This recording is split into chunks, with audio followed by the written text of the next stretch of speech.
Moving into a new neighborhood is supposed to be a fresh start, a chance to build community, enjoy peaceful evenings, and create memories.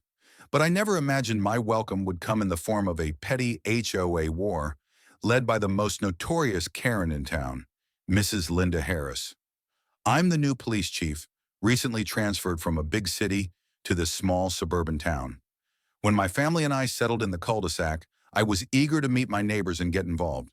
Instead, it quickly became clear that Linda had other plans. From day one, Linda was watching me like a hawk. She dashed out of her house the moment my moving truck pulled up, clutching her phone and a thick HOA rulebook. "You can't park that truck here," she said sharply. "Street parking is limited and reserved. You'll need to move it immediately." I smiled politely and said, "Thanks for the heads up. It won't stay long." But Linda was not one to let a small violation slide. Days passed, and Linda's vigilance only intensified. She scrutinized my lawn, my kids' outdoor playtime, and even my trash cans. Every little thing was a reason for a complaint. One afternoon, my children were playing soccer in the driveway.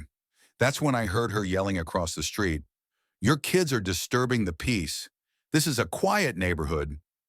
I stepped out and tried to explain, "We're just playing for a few minutes. We'll keep the noise down." Linda scoffed, "I'm calling the HOA board. If you don't comply, I won't hesitate to call the police." I just shook my head, thinking, this is going to be a long battle. But then came the real surprise. One morning, just as I was leaving for a community meeting, my phone rang. It was Jessica, the HOA manager, sounding flustered. "Chief, there's been a 911 call from Mrs. Harris.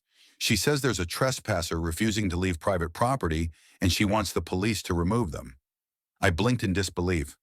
"She called 911 on me?" Jessica nodded. "She described you exactly.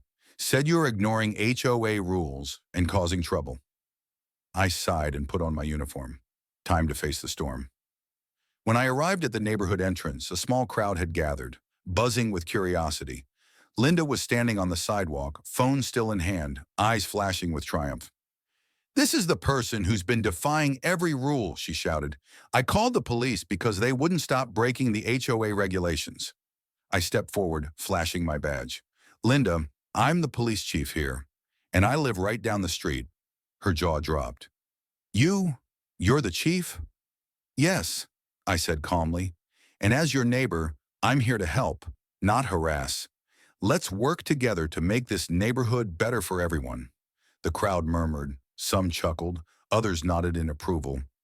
Linda looked like she wanted to disappear, but instead grumbled, "Maybe I jumped the gun." I smiled and extended a hand. "No hard feelings. How about we start fresh? I'll even help you understand the HOA rules better." Over the next few weeks, the tension eased. Linda became less confrontational, and the neighborhood began to feel like home. Turns out, a little authority and a lot of patience go a long way, even with the fiercest HOA Karen.